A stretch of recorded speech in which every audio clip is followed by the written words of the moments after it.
আরে আরে, কত বেলা হইয়া গেছে। তাড়াতাড়ি যাই, মনে হয় অনেকজন আইছে। এই বলে সুজন মাছি বাড়ি থেকে বের হতে লাগলো। সে থাকতো কুসুমতলি নামক একটি গ্রামে। আর সে ছিল এক মাছি। তার সাথে সাথে সে নদীতে গিয়ে মাছও মারতো। সুজন বাড়ি থেকে বের হওয়ার সাথে সাথে তার বউ তাকে ডাকতে লাগলো। আরে কি গো, তুমি যে চলে যাচ্ছ, খাবার খাবে না? না না বউ, এখন খাওয়ার সময় নাই, আইয়া খামু। এই বলে সুজন সেখান থেকে চলে গেল। আর তার হাতে একটি জালও ছিল। নদীর কাছে গিয়ে দেখে সেখানে অনেক লোক তার জন্য অপেক্ষা করছে। তখন সুজন বলে, কতজন মানুষ আমার জন্য অপেক্ষা করতাছে। যাই যাই, তাড়াতাড়ি যাই। তারপর সুজন তার নৌকার কাছে গেল। তখন সে লোকগুলো তাকে বলতে লাগলো। আরে দাদা, কতক্ষণ থেকে তোমার অপেক্ষা করছি।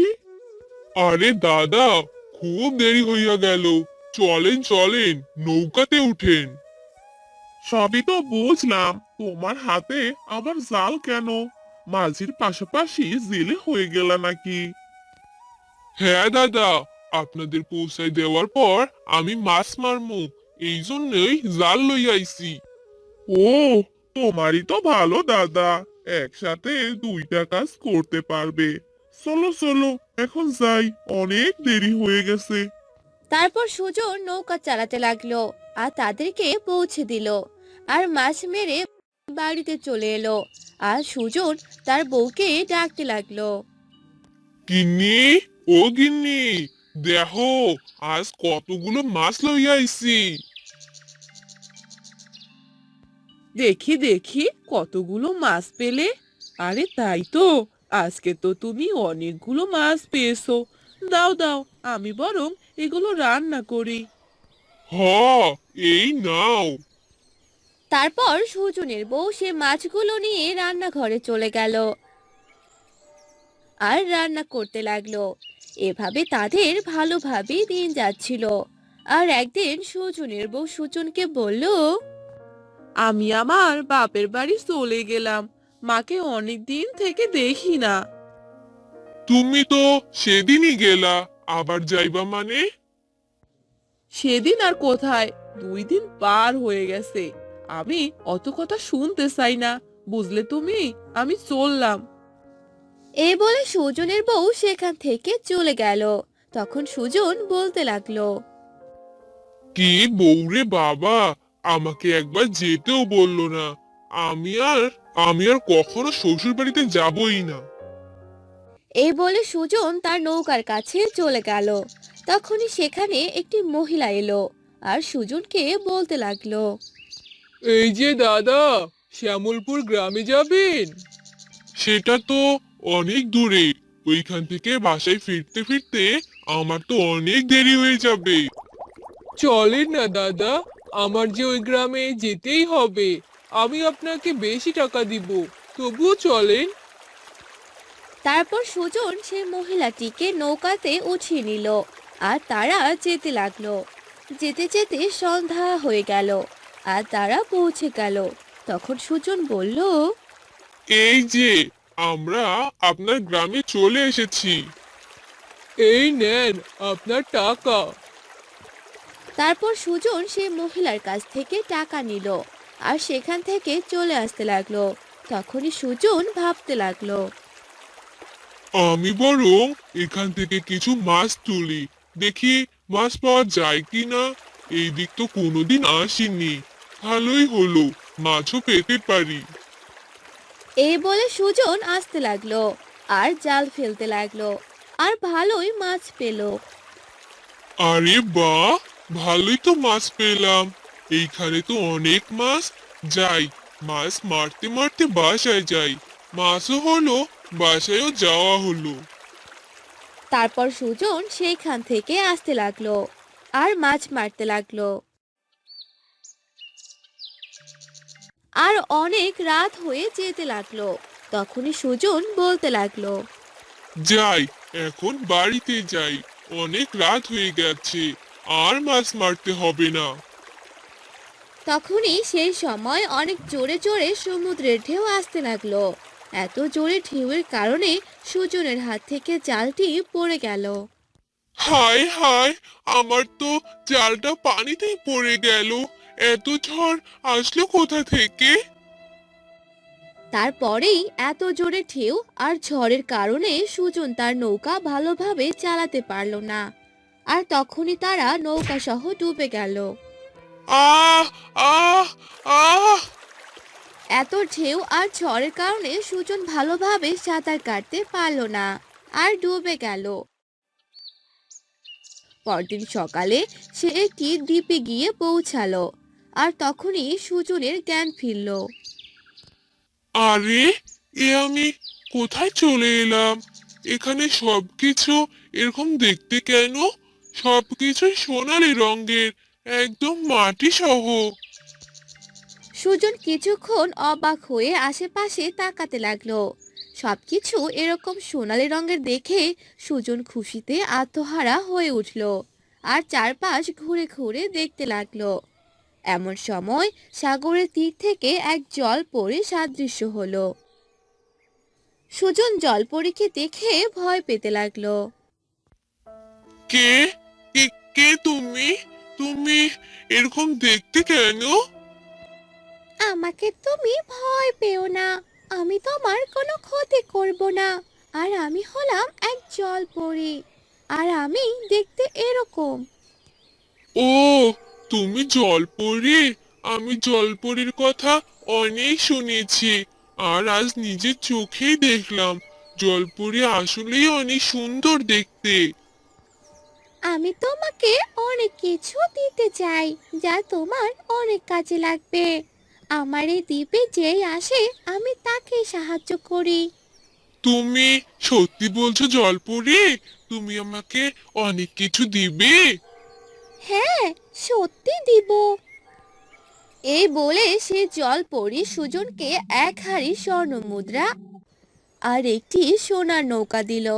এসব দেখে সুজন অনেক খুশি হয়ে গেল। আরে, সোনার নৌকা! এত সুন্দর!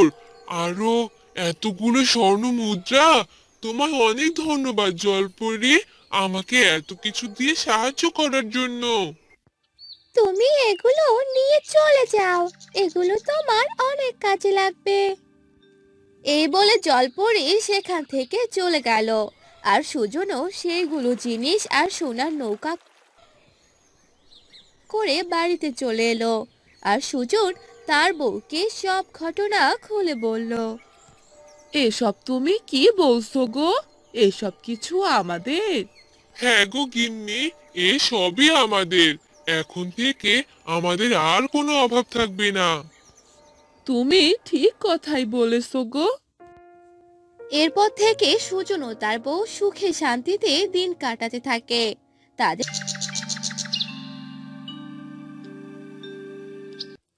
সুন্দরপুর গ্রামে কলি নামের এক মেয়ে তার ঠাম্মার সাথে থাকতো। কলির মা বাবা এক সড়ক দুর্ঘটনায় মারা যায়। তখন থেকে কলি তার ঠাম্মার সাথেই থাকে। কলির বাবার অনেক সম্পদ ছিল, তাই কলিকে অনেক ছেলে বিয়ে করতে চাইতো। আসলে কলির সম্পত্তির প্রতি অনেকের লোভ ছিল। একদিন, ঠাম্মা, ও ঠাম্মা, আমার একা একা বাসায় ভালো লাগছে না, আমি একটু নদীর পাড় থেকে ঘুরে আসি। আচ্ছা, তাড়াতাড়ি ফিরে আসিস কিন্তু। আচ্ছা ঠাম্মা, তুমি চিন্তা করো না।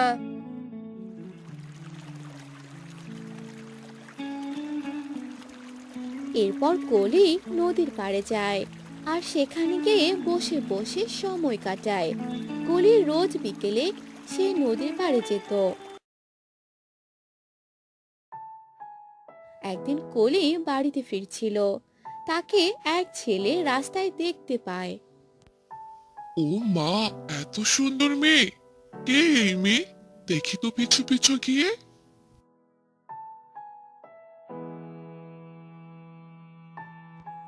এরপর সেই ছেলেটি কোলের পিছু পিছু যায় আর কলিকে এত বড় বাড়িতে ঢুকতে দেখে অবাক হয়ে যায় আর বলে, এত বড় বাড়ি!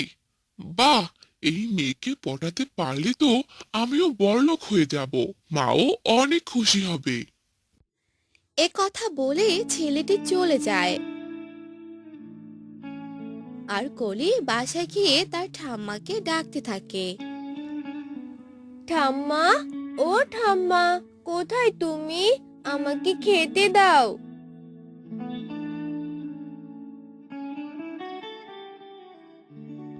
হ্যাঁ রে দিদি ভাই, দিচ্ছি দিচ্ছি।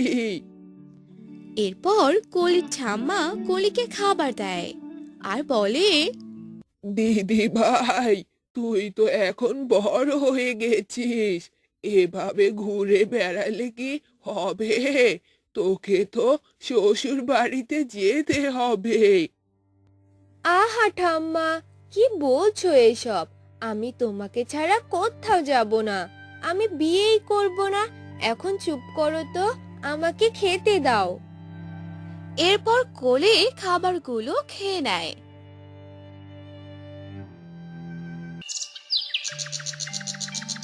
পরের দিন বিকেলে কোলি আবারও সে নদীর পাড়ে যায়। আমি ডানা কাটা পড়ি, আমি ডানা কাটা পড়ি, লা লা লা লা লা লা লা।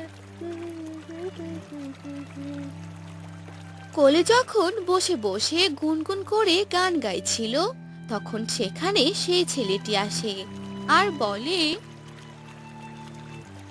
এই যে শুনছেন, হ্যালো। লা লা লা লা লা লা লা লা। কে কে কে আপনি? আমাকে ডাকছেন? হ্যাঁ, আপনাকে ডাকছি। আপনার নাম কি জানতে পারি? আপনি কি এখানে রোজ আসেন? আমার নাম কলি। হ্যাঁ, রোজ আসি। কিন্তু আপনি কে? আমাকে এসব জিজ্ঞেস করছেন কেন? না, মানে আমি রাজু। আপনি অনেক সুন্দর। গতকাল দেখলাম আপনি এখান থেকে যাচ্ছেন, আজও এসেছেন। আপনাকে আমার খুব ভালো লেগেছে, তাই ভাবলাম একটু কথা বলি। ও আচ্ছা, এই ব্যাপার। ঠিক আছে, আজ আসি। কলি লজ্জা পেয়ে সেখান থেকে চলে যায়।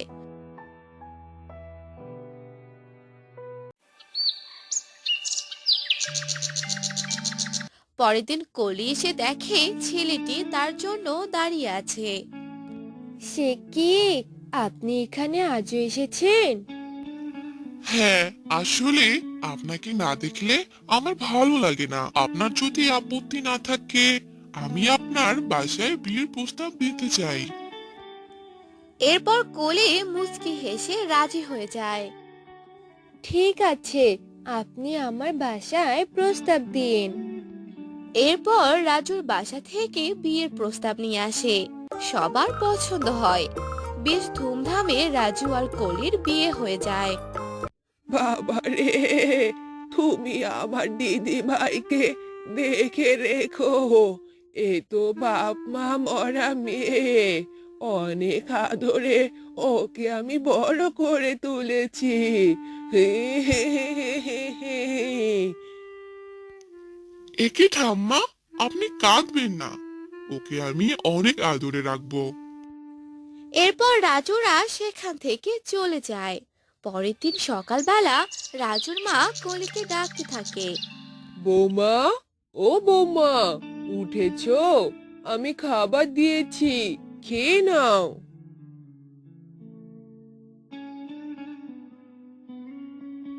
এ কি মা, আপনি কষ্ট করে রান্না করতে গেছেন কেন? আমি রান্না করতাম। না মা, তুমি তো আমাদের বাসার বৌমা, নতুন এসেছো। কয়েকদিন যাক, তারপর রান্না করিও। যাও যাও, ফ্রেশ হয়ে রাজুকে নিয়ে খেতে আসো। আচ্ছা মা, ঠিক আছে। এরপর কলি যায় রাজুকে ডাকতে। এই শুনছো, ওঠো না, মা খেতে ডাকছে। কি হলো, উঠো। হ্যাঁ হ্যাঁ উঠছি। এই কলি, শোনো না, এই দেখো তোমার জন্য সুন্দর একটা স্বর্ণের হার নিয়ে এসেছি।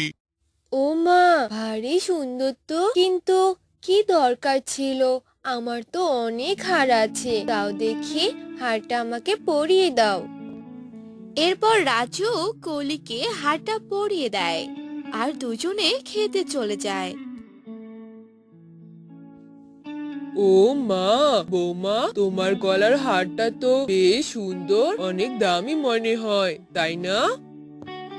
হ্যাঁ মা, আপনার ছেলে আমাকে গিফট করেছে, খুব সুন্দর মানিয়েছে, তাই না মা? হ্যাঁ বৌমা, আর শোনো, তোমার যত গহনা আছে আজ আমাকে দিও, আমি ভালো করে রেখে দিব, না হলে চোর এসে চুরি করে নিয়ে যাবে।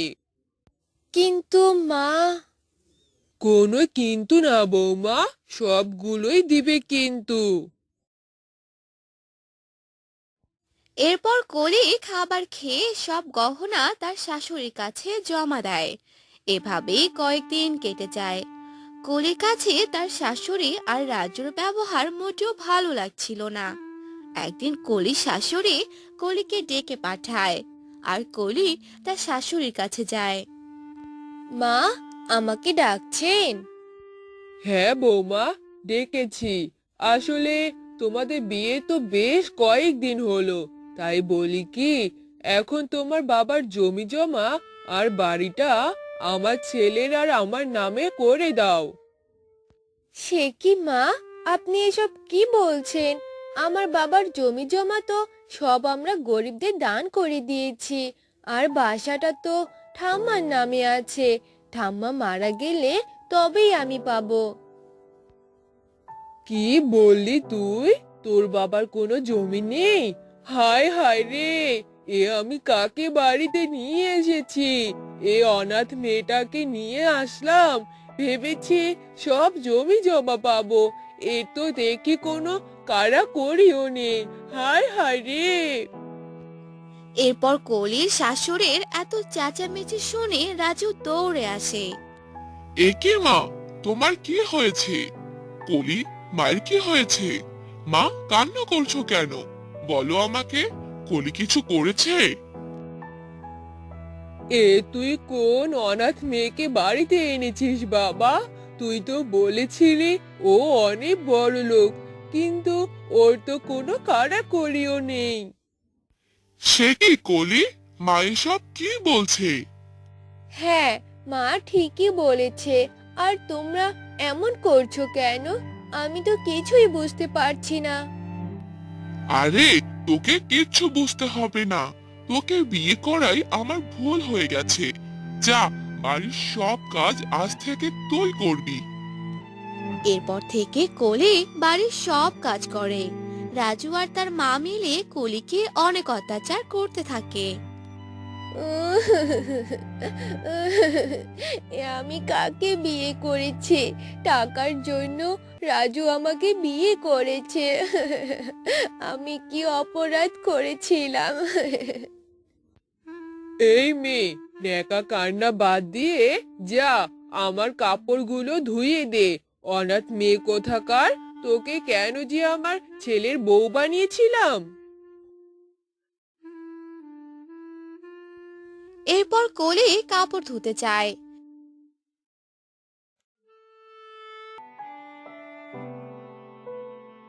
এদিকে রাজু কলিকে অনেক ডাকতে থাকে, কিন্তু ও শুনতে পায় না। কিছুক্ষণ পর সে ঘরে যায়। এই, তোকে যে কখন থেকে ডাকছি, শুনতে পাসনি? হারামজাদি কোথাকার, আজ তোর একদিন কি আমার একদিন। এই নে হারামজাদি। আহ, আমাকে মেরো না, ছেড়ে দাও আমাকে। ও, আমার খুব লাগছে। আমাকে ছেড়ে দাও, মেরো না আমাকে।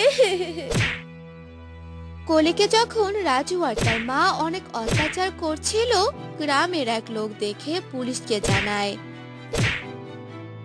আর পুলিশ এসে দেখে রাজু আর তার মা কোলের হাত পা বেঁধে মারছে। এ দেখে পুলিশ রাজু আর তার মাকে ধরে নিয়ে যায়। আর এসব কথা শুনে কলির ঠাম্মা কলিকে নিতে আসে। দিদি ভাই, দিদি ভাই। ঠাম্মা, তুমি এসে গেছো? চলো ঠাম্মা, আমাকে তুমি বাড়ি নিয়ে চলো ঠাম্মা। এরপর কলি তার ঠাম্মার সাথে বাসায় চলে যায়। আর এদিকে কলির সাথে অত্যাচারের কারণে রাজনগর নামে একটি গ্রাম ছিল। সেই গ্রামে বাস করত রাকেশ। সে তার পরিবার নিয়ে থাকতো। তার একটি গরু ছিল। সে তার গরুর দুধ দিয়ে অনেক পিঠা মিষ্টি বানাতো আর সেগুলো বিক্রি করত। এভাবে চলছিল তাদের জীবন। খা খা, বেশি করে খা। তুই তো আমার সব কিছু। তোর জন্য কাল বেশি করে ঘাস কেটে নিয়ে আসবো। মন ভরে খাবি। রাকেশ তার গরুর সাথে এভাবে কথা বলতে থাকে আর ঘাস খাওয়াতে থাকে। তখনই সেখানে রাকেশের বউ চলে আসে আর বলে, সারাদিন কি এই গরুকে নিয়ে পড়ে থাকলে চলবে? ওদিকে বানানো যা মিষ্টি ছিল সব শেষ, এখন আবার মিষ্টি বানাতে হবে। ও নিয়ে তুমি আর চিন্তা করো না। আমাদের এই প্রিয় গরু যতদিন আছে ততদিন কোনো চিন্তা নেই। এই গরুই যে আমাদের সব। এ দুধ না দিলে তো কোনো কিছুই সম্পূর্ণ হতো না। তাই তো একে মন ভরে খাওয়াচ্ছি। হয়েছে, এবার চলো মিষ্টি বানানো শুরু করি। তারপর রাকেশ ও তার বউ মিষ্টি বানাতে লাগলো।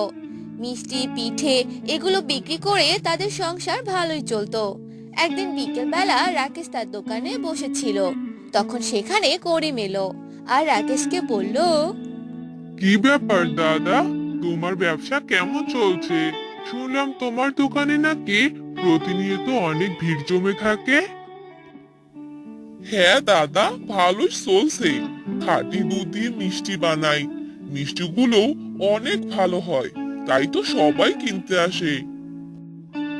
এখন তো দুধের অনেক দাম, আর মিষ্টি বানানে তো অনেক দুধ লাগে। তা তুমি এত দুধ কোথা থেকে পাও?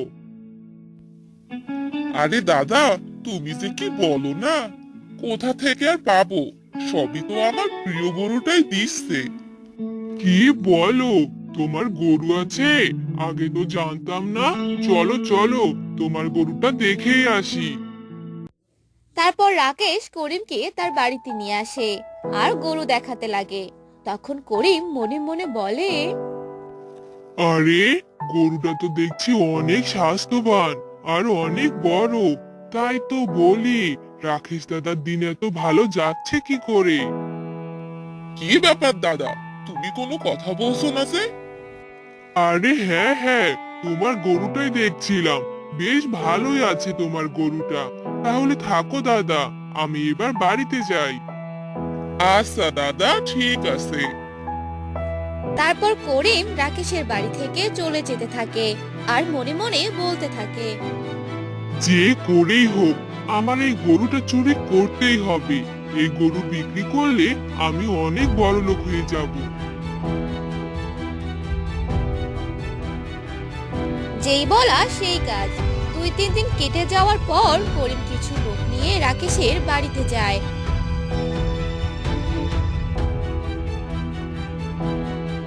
আর গরুটি চুরি করে নিয়ে আসে। পরদিন সকালবেলা কি গো, গরুটার কোনো সারা শব্দ পাচ্ছি না যে। যাও তাড়াতাড়ি গরুটাকে খাবার দিয়ে আসো। হ্যাঁ হ্যাঁ, যাচ্ছি। এই বলে রাকেশ গরুর ঘরে গেল আর তখনই চিৎকার করতে লাগলো, হায় হায়, এ কি সর্বনাশ! আমার গরু কোথায় গেল? রাকেশের এমন চিল্লাচিল্লি শুনে রাকেশের বউ সেখানে এলো আর বলল, আরে কি হলো, এত চেঁচাচ্ছ কেন? এ কি, আমাদের গরুটা কোথায় গেল? ওগো, তুমি কিছু বলছো না কেন? আমিও তো কিছু বুঝতে পারছি না বউ। মনে হয় কেউ চুরি করে নিয়ে গেছে। এসব তুমি কি বলছো? তাহলে আমাদের এখন কি হবে? তাদের কান্নাকাটি শুনে গ্রামের অনেক লোকজন জড়ো হলো। সবাই বলা বলি করতে লাগলো। আরে চাচা, কি হলো? আপনারা এত সকালবেলা কান্নাকাটি করছেন কেন? আমার গরুটা চুরি হয়ে গেছে, আমার প্রিয় গরু। হায় হায়, এসব আপনি কি বলছেন চাচা? গরু চুরি হয়েছে? আমারও তো দুটো গরু আছে। যদি চুরি হয়ে যায়, যাই যাই, আমি বরং বাড়িতেই যাই। এই বলে সেখান থেকে সবাই চলে গেল। এভাবেই অনেক দিন চলে গেল। আস্তে আস্তে রাকেশের জমানো সবকিছু শেষ হতে লাগলো। আর একদিন রাকেশের বউ রাকেশকে বলল, কি গো, এভাবে আর কতদিন চলবে? জমানো যা ছিল সব তো শেষ হয়ে যাচ্ছে। আমিও তো কিছু বুঝতে পারছি না, কি করব এবার আমি? আমি তো আর অন্য কোনো কাজও জানি না, কি হবে এবার? তুমি একবার বাইরে গিয়ে দেখো, ভালো কোনো কাজ পাও কিনা। আচ্ছা ঠিক আছে, আমি বরং কালকে বাহিরে যাব, দেখি ভালো কোনো কাজের সন্ধান পাই কিনা। এভাবেই সে দিনটা কেটে গেল। পরদিন সকালবেলা রাকেশ কাজের উদ্দেশ্যে বের হলো আর হাঁটতে লাগলো। অনেক জায়গায় গিয়ে কাজ খুঁজতে লাগলো। রাকেশ হাঁটতে হাঁটতে এক জঙ্গলের কাছে চলে এলো আর বলল, যাই, ওই গাছগুলোর নিচে বসে একটু বিশ্রাম করি। এই বলে রাকেশ সে গাছগুলোর নিচে গেল আর বিশ্রাম নিতে লাগলো। এমন সময়ে রাকেশ সেখানেই ঘুমিয়ে পড়ল। কিছু সময় পর রাকেশের ঘুম ভাঙলো আর তখনই সে একটি ছোট বাছুরকে দেখতে পেল। আরে, এ কি? এই বাছুরটি কার? আর এখানে বা এলো কিভাবে? আমার পাশে এভাবে বসে আছে? আয় আয়। এই বলে রাকেশ গরুটিকে ধরলো আর তার শরীরে একটি দড়িও ছিল। রাকেশ আশেপাশে ভালো করে তাকাতে লাগলো, কিন্তু কোথাও কোনো বাড়ি দেখতে পেল না। এখানে তো কোনো বাড়িও দেখতে পাচ্ছি না, তাহলে এই বাছুরটি কার? রাকেশ অনেকক্ষণ সে গরুকে নিয়ে অপেক্ষা করতে লাগলো, কিন্তু কেউ এই গরুকে নিতে এলো না।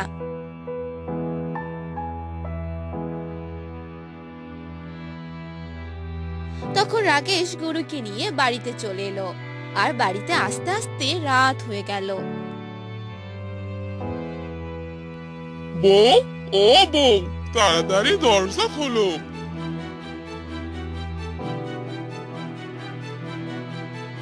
আরে, তোমার আসতে এত দেরি হলো কেন? কোথায় ছিলে সারা রাত? আরে দেখো, কাকে নিয়ে এসেছি। এ কি, এই গরুকে তুমি কোথায় পেলে? আর কার গরু এটা? তখন রাকেশ সব ঘটনা খুলে বলল। এসব শুনে রাকেশের বউ অনেক খুশি হয়ে গেল আর বলল, খুব ভালো হয়েছে গো, এই গরুকে অনেক যত্ন করে বড় করব। যাও যাও, ওকে বরং ঘরে রেখে আসো। তারপর রাকেশ সেই গরুটাকে ঘরে রেখে দিল। এভাবেই দিন যেতে লাগলো। তারা সেই গরুটাকে লালন পালন করতে লাগলো আর সেই গরুটি বড় হয়ে গেল। একদিন সকালবেলা রাকেশের বউ গরুটিকে খাবার দিতে গেল।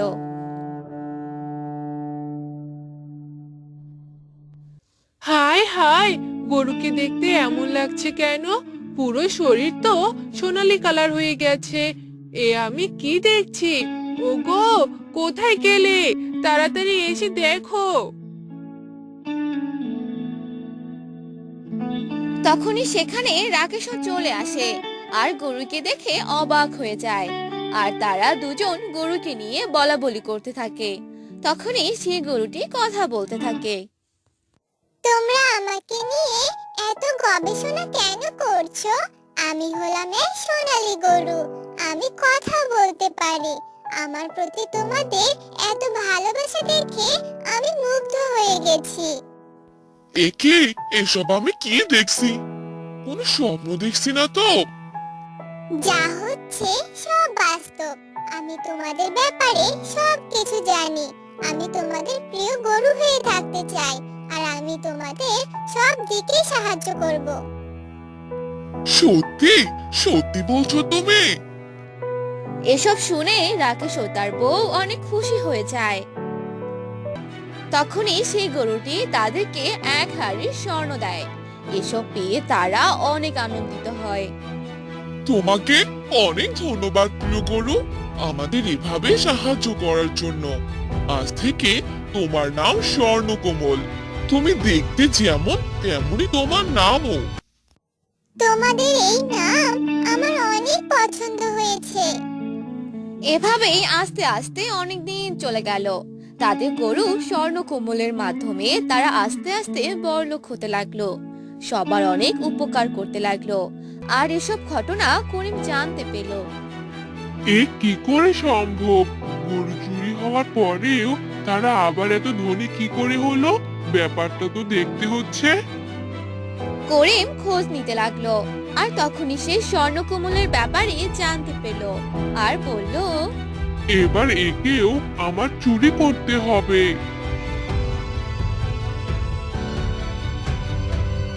পরদিন রাতেই করিম একা রাকেশের বাড়িতে গেল আর গরুটিকে চুরি করতে লাগলো।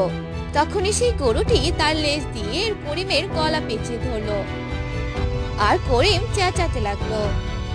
আহ আহ বাঁচাও বাঁচাও, মরে গেলাম।